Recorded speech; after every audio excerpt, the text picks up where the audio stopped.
filming an episode of Under the Bridge with the Dreadnok Council at Bat City Toys. You can find it on the Bat City Toys YouTube channel. We've done a few episodes, and we have the distinct honor of having Mr. Berger with us here today at Giganticon for a live taping of the show. So before we begin, can we get a big round of applause for Mr. Berger joining us here today? So, when I was thinking about, you need to do an introduction, and we've had guests on the show, but we have not had guests on the show with the breadth and depth of a career as you have had. I'm one of the fortunate ones. Me no bozo, me king. And not only the cartoon voices that we grew up with and know as adults, but even your appearances in live action shows when we were younger as well. So I really didn't know how to formulate the whole welcome. So I just have to say welcome and thank you for being here and taking the time with us today. I'm pretty sure you formulated it as you were formulating it. Everything's a formula. And so, so with me are my cohorts, Tony and Corey with Bat City Toys, all of us big fans in our own right from different levels of the career.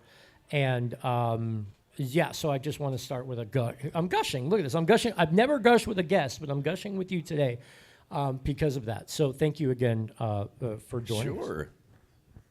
So what have you been up to in the latest, right? Because we talked about the breadth and depth, but let's start with today, and then maybe we'll work back through the timeline. Starting with today, there's 3 letters that define most active careers, and those letters are NDA. We have to sign non-disclosure agreements for everything that we're in the process of doing. Then a product comes out a year and a half later. I'll get a call saying, "Why aren't you talking about such and such?"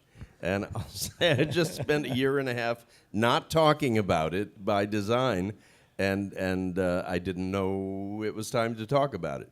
So I'm under non-disclosure for a lot of the things I'm working on now, but Transformers for me has never ended. Garfield for me has never ended.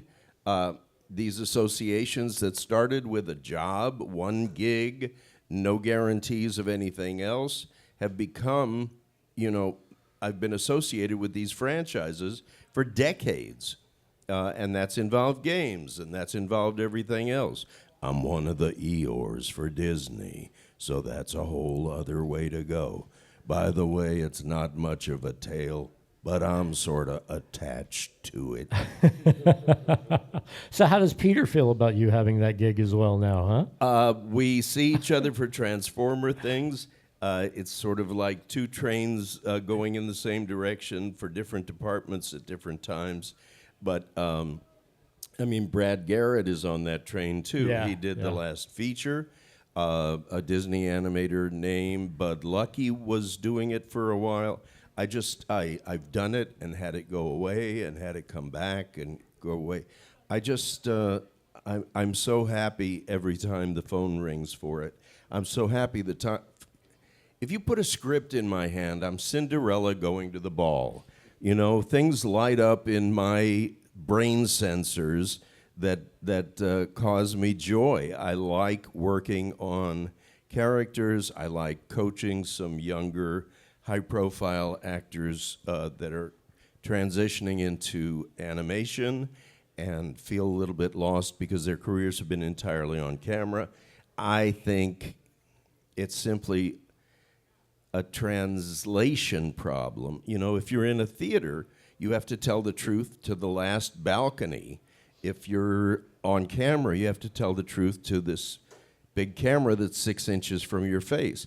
If you're talking to a microphone, you have to create an entire world around that, but still tell the truth. It's all about telling whatever size truth is appropriate.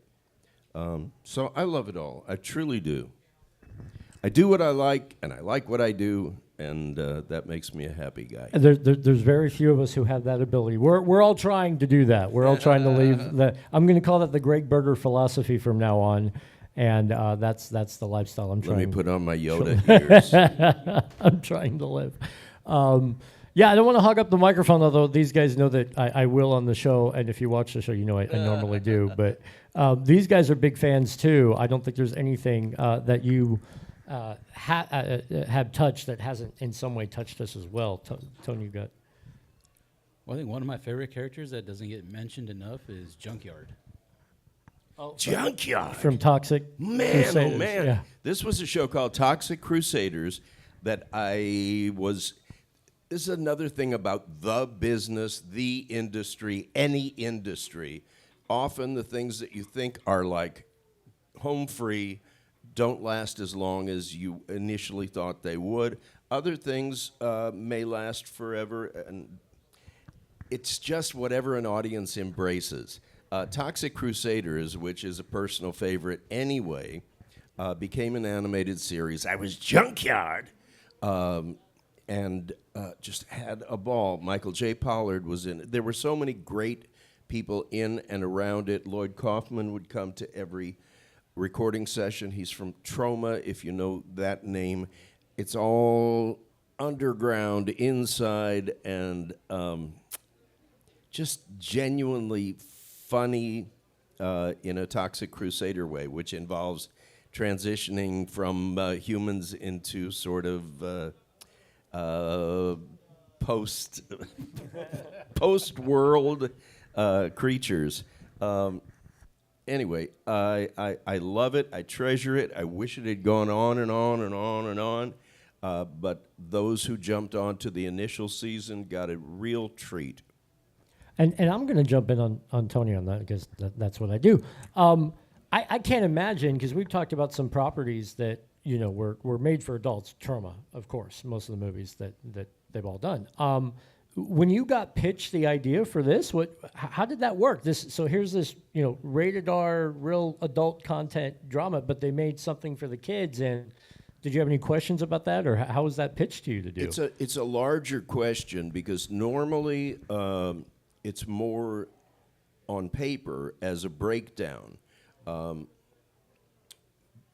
But I have found, because I work on camera also, that some of the breakdowns for voiceover roles or animated characters, they're not casting voices, they're casting characters. Sure. If you can't realize something in 3 dimensions, the odds are it's going to go to someone who does or can. I don't remember the breakdown on it, but it was kind of, they just let you know that it was going to be hip and over the top in places and under the top in other places, and that they wanted a team of actors that would work together to bring it to reality. I feel like that's what we did, but I think in general things exist in 2 dimensions because the writers have been there months longer than we have. The artists have been there months longer, and we come in and go into the studio, and I'm not undervaluing it. We add a 3rd dimension. We breathe life into what's only in 2 dimensions when it comes to our attention. But then they're there for months after we leave. And without undervaluing the contribution, we get a gigantic share of the audience appreciation, and there's writers and artists who are slaving over this stuff who don't get the percentage of the adoration after the fact. I bet that's the case. Corey, you look like you had a... Well, I had a question. So when you are presented with a new character, is it written out for you how the character's attitudes are, what mindset that character's in, or are you able to breathe life into that based upon what you read? It depends. It varies from project to project. Grimlock, the first thing it said was big muscle, small brain. I thought, big muscle, small brain. And then it said hinged jaw. I thought, hinged jaw, big muscle, small brain. And then it went on to say that he had a childlike quality. So anyway, you get all these clues from the writer, but they don't know.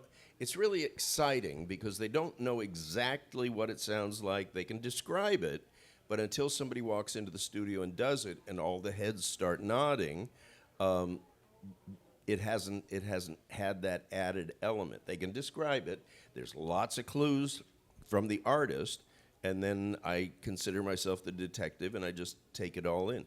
The thing about the audition process is you don't want to be so rehearsed that you can't surprise yourself and them in the actual audition. You want to be loose enough to, because if they're interested in you, they're going to direct you anyway just to find out how directable you are, how adaptable you are.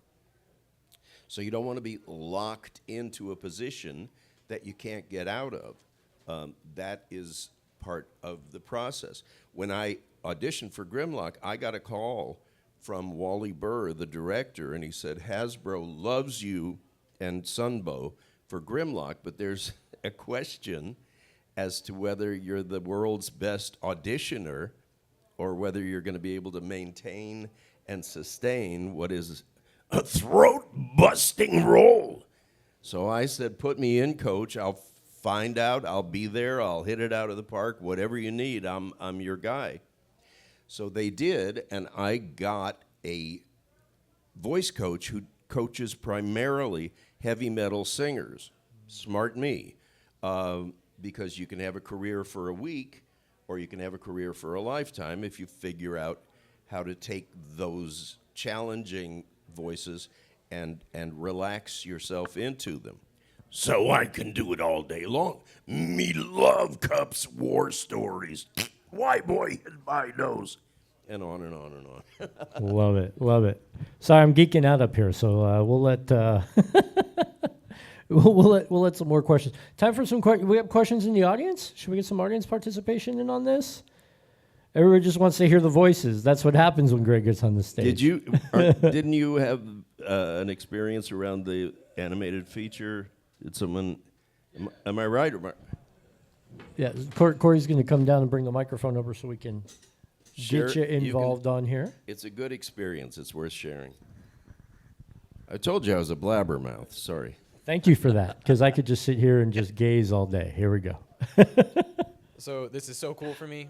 My first introduction to Transformers was on Bring Your Brother to College Day. It was my cousin, but he had brought his actual brother the year before, so he brought me the next year. He was, I think, a sophomore in college. I was 8 or 9 years old or so, and we watched the first Transformers movie. This is my introduction to Transformers, and I still remember hearing Grimlock, hearing everybody, and there's just this cool... Me no kisser. So we did that, and we played video games, and I was this little kid, and I felt like on top of the world. And so for me, Transformers is still one of the coolest things because I equate that with growing up and being, this cousin that I really looked up to. So I think that's really cool. And he came to my table, and I signed a poster from the movie. And so doing these junkets, and I mean, I can only imagine some of the stories you've heard and some of the impact. I mean, here I am gushing at you, but I'm sure you get that at the tables too as you're meeting folks. Was there any stories or things that struck you and you went, wow, that's really cool? I would have never thought that would have happened. Almost every convention I've done, there's been something that has moved me, touched me. Well, not touched me, but... We know what you mean. A lot of people, when our shows were on in syndication in the mornings or after school, kind of relied on those shows to help them escape from any number of things that were just pressuring them or anxietying them or physically affecting them. And they've come to my table specifically to tell me that story. I did the role of Spirit in G.I. Joe, who has an eagle named Freedom and a very spiritual sense of life. Somebody came to my table and introduced themselves as Navajo Nation, and I said, I know where you're going. There's diversity in casting now that would have not allowed me to do what I did, but I played him noble and as a warrior, and he said, boy, are you wrong. He said, I came to your table to tell you thank you. I felt invisible growing up, and suddenly there was a character that looked like me and sounded like me, and he said, my self-esteem just inflated and rose because I existed. So I said, give me a hug. You just made my day, my week, and my month. And it was a fantastic experience. There have been mechanic drafting engineers have come up to me and said, first time my Transformer toy broke, I fixed it, and then I thought, I'm going to draw how I think I fixed it. And they did a crude schematic, and then it became a less crude schematic, and it launched them into what became their career. All these things blow my mind. I've had military brass come to the table and say, believe it or don't, but your show and those PSAs lit the G.I. Joe, lit the spark that lit the fuse that became my military career. I wanted to be a good guy. And you asked, they're endless. And I do a lot of conventions, and I do it so that I can come to say thank you from my side of the table, but it's so satisfying when I get thank yous from people and get to interact one-on-one, and I love it. I love that experience. Thank you. We Yeah, truly man. appreciate it. So you had mentioned that you took metal singing lessons. Do you sing metal? No, I sing better in character than I do as not myself. But I did learn the vocal cords are like curtains, and you can open the curtain or you can close the curtain. You can do these tight voices compressed, or you can do them relaxed. But there's a difference, and that's what every heavy metal singer knows, or should know, or they're going to find out. And that's the nature of that beast. It's like anything else. I'd like singing in character. Orson Pig in Garfield sang almost every episode. He's almost my voice. He's just a little bit animated. But he's a sweet character who sang almost every show. And I'm Squeak the Mouse, who's the only mouse that Garfield won't kick out of the house because we're friends. When he gets lasagna, I get the cheese. And I'm Harry the alley cat who lives 2 doors down. Thinks food tastes better marinated in a garbage can. Herman the mailman, who's afraid to go to the Arbuckle house because who that cat?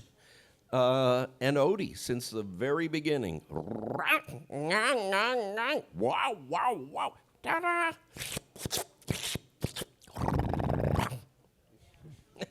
Okay, applause for that. Come on, guys. He just gives the whole Garfield episode right there.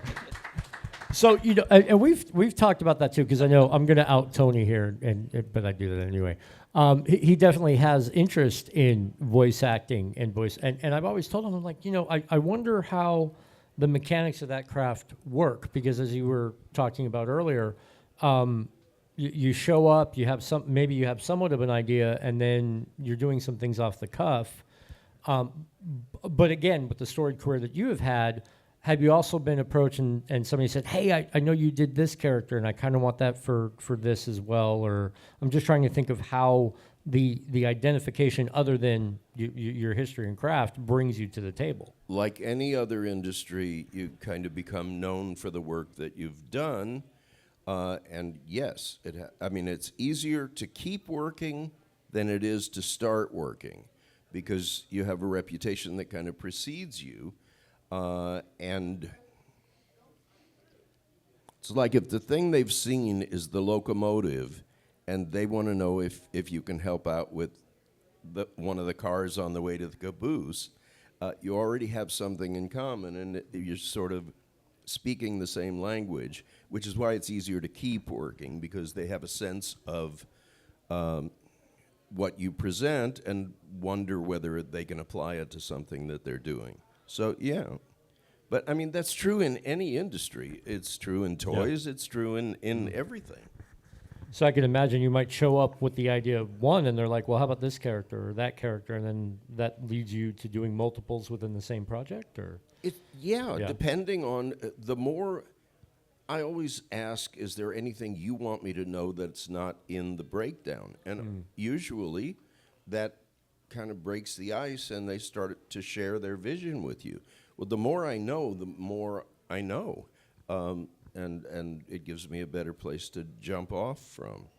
But I don't think any two characters are the same. Many characters are similar, but they all have to have 3 dimensions. You have to be able to, and that's why you never forget a character that you've done.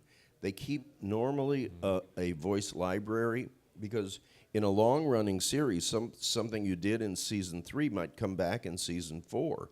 And as soon as they start playing it, you remember the character in 3 dimensions, because that's how you laid it out. So it's very easy to go back to something you haven't seen or done for a year.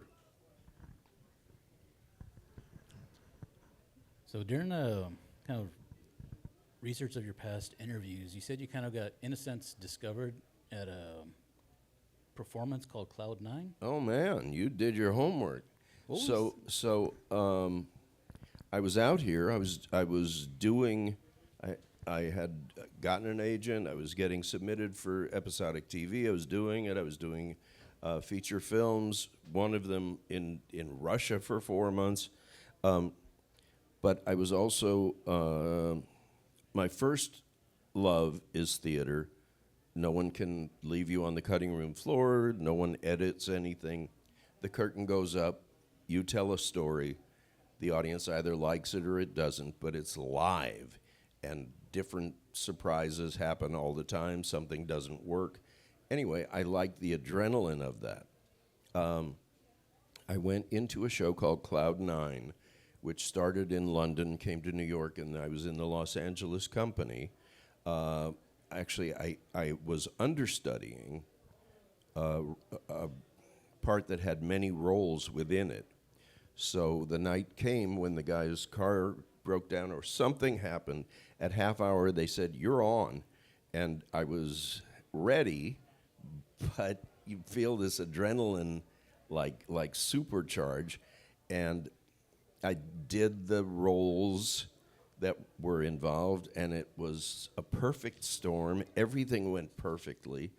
And after the show, a director who was doing all the direction at Hanna-Barbera, Gordon Hunt, asked to meet me. He walked past all of the regular cast to me, the understudy, and I walked out with him, and he said, "If you're as versatile as what we just saw on stage, we should know about you at Hanna-Barbera."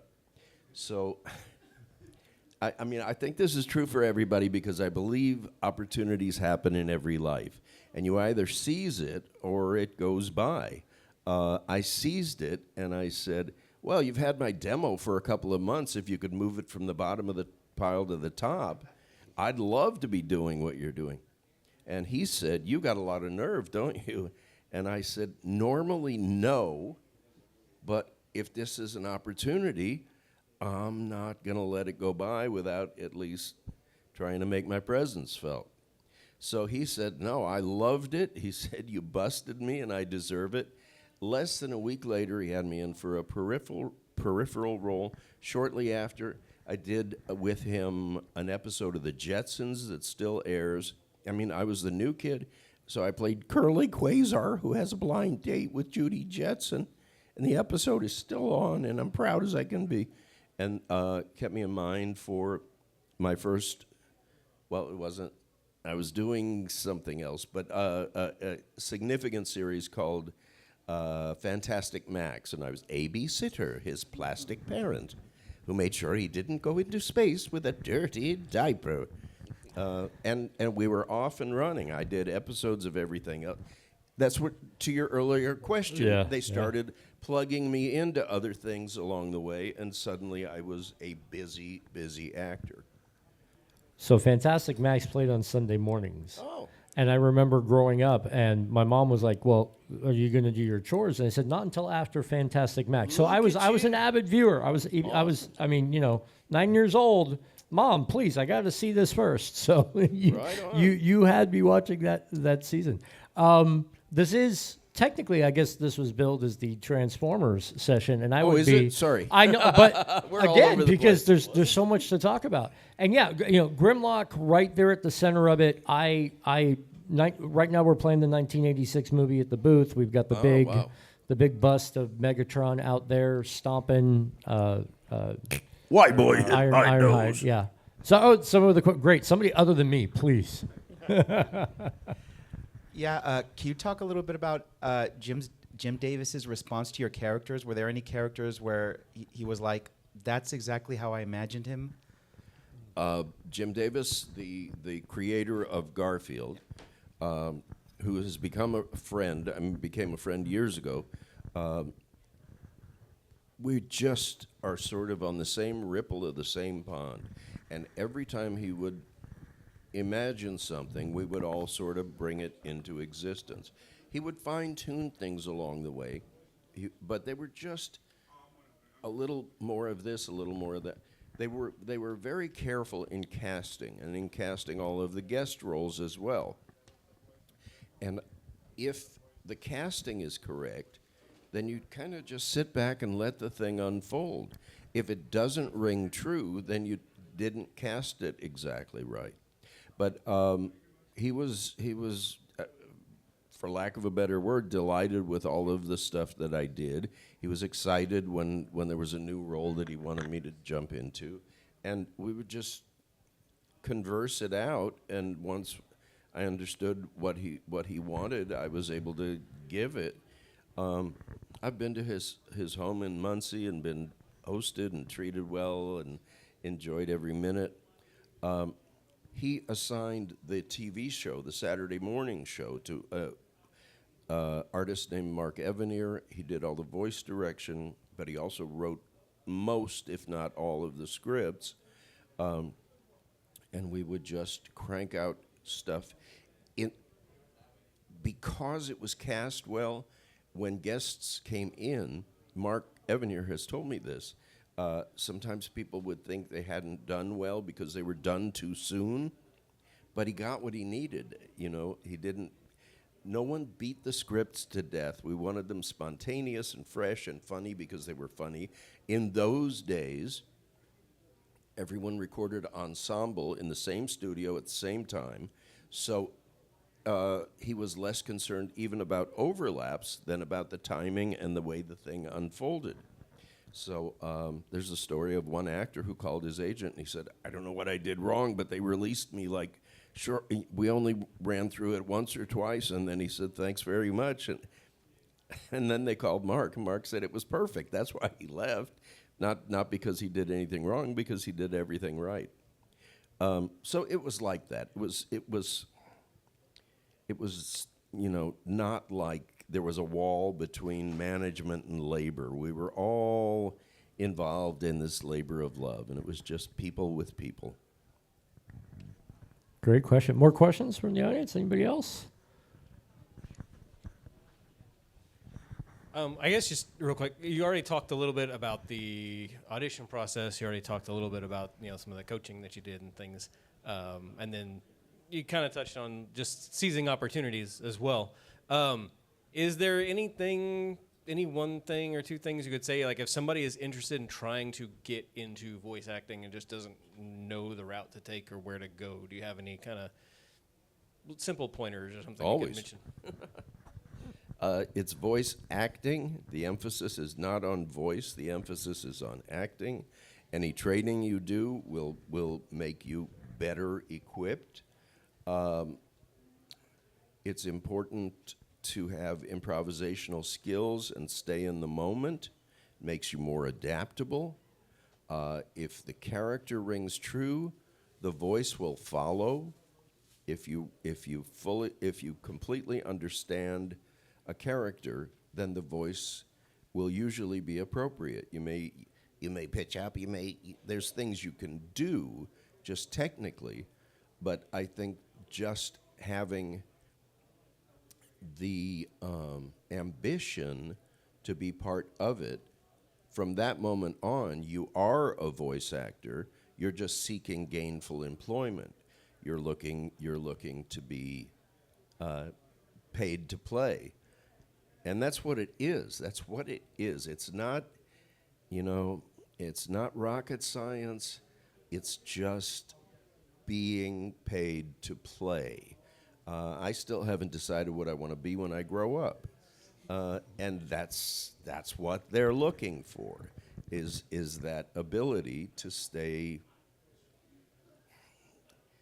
I can't say youthful, just energetic, because I play bad guys, really bad guys, and I play good guys, and I play everything in between, and that's the kind of flexibility that they seek, unless it's a specific role and they need, a certain thing, and that person comes in and that person goes. But if you want to sustain a career, you want to be as adaptable as you can be.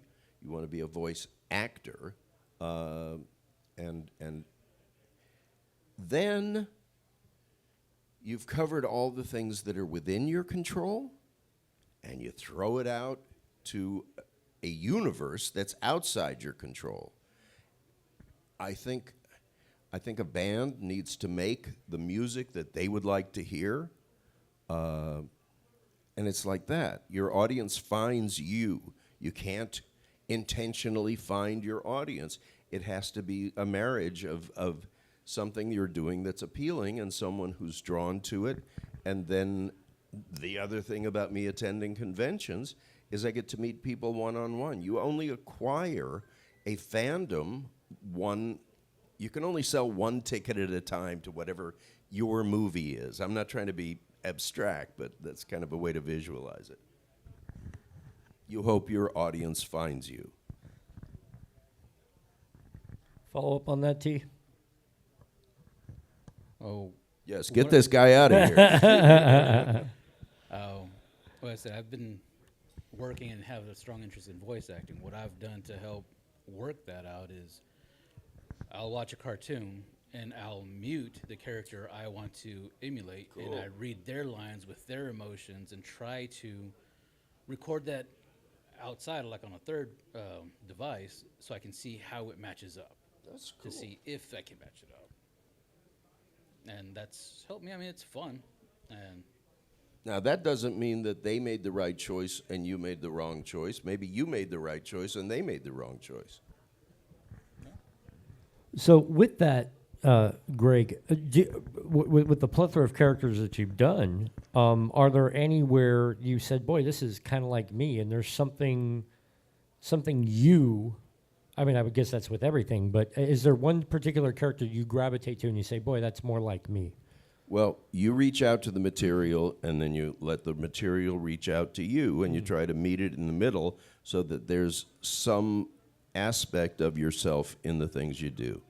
But I've already mentioned the two that are closest to me, Orson Pig, who essentially is just trying to make everything peaceful and everybody get along, and Spirit, who believes possibility and impossibility are states of mind.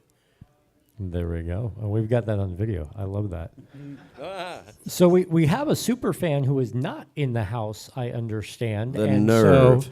So, but Josie, you had something you wanted to request? If we don't put Mr. Berger on Hey, the spot Josie. here. So this is Josie from Bat City Toys as well, folks. I like being on the spot. Hey, so Josie. my girlfriend didn't get to make it to this show, but she's a massive fan of Grimlock, so she was wondering if Grimlock could say anything to her. What's her name? Vicky. Me Grimlock say, where you at, Mickey? We all showed up, not you. You know Cup's war stories? Tell Grimlock about Petro rabbits. Please, Mickey. Please. I think it was Vicky, right? Vicky. No, but see, that's still good. That's the cost for her not being here. So she's going to be called Mickey by Mr. Berger. No. Me Grimlock call you Vicky, Mickey. What wrong with me? All right, that deserves a round of applause. We got a custom performance there. Me not myself today. Beautiful, beautiful. too much petrol rabbits. So there was a friend of mine that, I don't know if you know this or not, but is that kind of a mirror back to Grapes of Wrath, the rabbits themselves, or do you If know it where that line is, came I'm from? not aware. You weren't aware of? it. Okay. I was just wondering about, because somebody brought that up one day and said, yeah, I think that's like, in the beginning of Grapes of Wrath where they talk about the story with the rabbits Yeah, and yeah. something of that nature. That writing never might have occurred been. to me. Okay. I have no idea what you're I've been talking schooled. I've been schooled. Well, and he's not here, so that's my secret message to somebody who's not here. And he's not going to get the answer to his question because he didn't show up today. So we've got just got about 5 minutes left here. I know you said you couldn't talk about certain things that you have NDAs on, but on the things that aren't NDA'd, so obviously you're still going to be here. You'll be here with us still through tomorrow as well. All day today, all day tomorrow. All Please right. come by my table and say We're hi. going to come bug you because I know we've got some Grimlocks for autographs. And we got another question from the audience here. Okay, the voice you did of Judy Jetson's boyfriend, is that the same voice of the college kid in The Simpsons? Did you work on The Simpsons? On The Simpsons, I actually understudy Sideshow Bob. So Kelsey Grammer is never available. He's always busy, so he's not able to do table reads, and sometimes he's not able to do records. So I come in essentially to try to kill Bart Simpson while he's busy doing something else. I've sung for him, and then he comes in. It's his role, and he comes in and does his part in post, and I've really given him a guide track. But I don't know. I think when I was Curly Quasar, I think it predated The Simpsons. So maybe I started. I don't know. That's a good question. But I sure was excited about going out with Judy. Love that. It's By the not- way, you have a voice. It sounds like you do voice acting yourself. Do you have any interest in that? Do we need to hook you up with Mr. Berger later? Yes, I do have an interest, but Yeah, wonderful. I think Yeah, that's I would listen to your characters if that means Every anything. success, Just- there's yeah. always room for someone new, as long as it brings to the party something that's not already at the party. Amen. So if you're smart, you listen to the things you like or the things that are in your wheelhouse and try and sort of stir them all together, and what'll come out will be something new. Hank Azaria says Wiggum was like a bad Edward G. Robinson. He was thinking one thing in his head and something else came out, and a lot of it happens that way. I'm really bad at impersonations, but I lean on things. I like 40s films and 50s films. Those actors are all distinctive because they came out of radio, and you had to have a distinctive voice to set yourself to distinguish yourself. But there's lots of things to draw from all of that kind of entertainment, and you just need to make sure that what you offer is what you consider unique, and we play to your strengths, play to your strong points, expand your repertoire, try things when it's not on the line, because studio time is expensive, and when you're in studio, like one person is looking at the watch and the other is looking at the wallet, and there's a stress level that's not in your office at home or wherever you record. So play around, play with things. It costs you nothing to make all those mistakes outside the session. You just want to be kind of on your game when you're in session, because you're mentally dealing with a lot of stresses, because people want it to be right and they want it to be on time and blah blah blah. It goes on, but you want to just be your best self in session. And words to live by. All right, so we've got you at the booth, and then anything else going on that we should be aware of? Trying to think. 2 weeks from now, I'm doing an all Transformers convention in Los Angeles. That's always fantastic, called TFCon. Doing a collector's show in St. Louis. I'm doing Toylanta. I had done Joe Lanta there. There are still G.I. Joe conventions. There are still Metal Gear Solid conventions. The pain. There are, and then I go to Europe for a convention and a in-store signing in April. So, I mean, I do my work when I need to, but I grab convention opportunities whenever I can. It makes me feel alive to just sort of meet people one-on-one. I don't know if every performer is like that, but it feeds me. It makes me feel great. And I'm happy to be here at Giganticon, and I'm always happy to be in the presence of lots of fandom and nice people. Well, we are very happy to have been in your presence for this segment. Thank you so much for being a guest on our show and for being here at Giganticon. How about another big Giganticon thank you to Mr. Berger? And, we are looking to open the new store location. We do a Joe event every November called Joevember. We would love to have you come up for that. We've had Sergeant Slaughter there, and I think it would be wonderful to have Spirit and so many other characters that you've done be represented. Firefly too, right? And Cutter's Cutter. always off to the island of no return, and Ripcord jumps out of planes. Love it. Love it. Well, thank you again. And thank you guys for being the audience today. And Spirit, who believes possibility and impossibility are states of mind.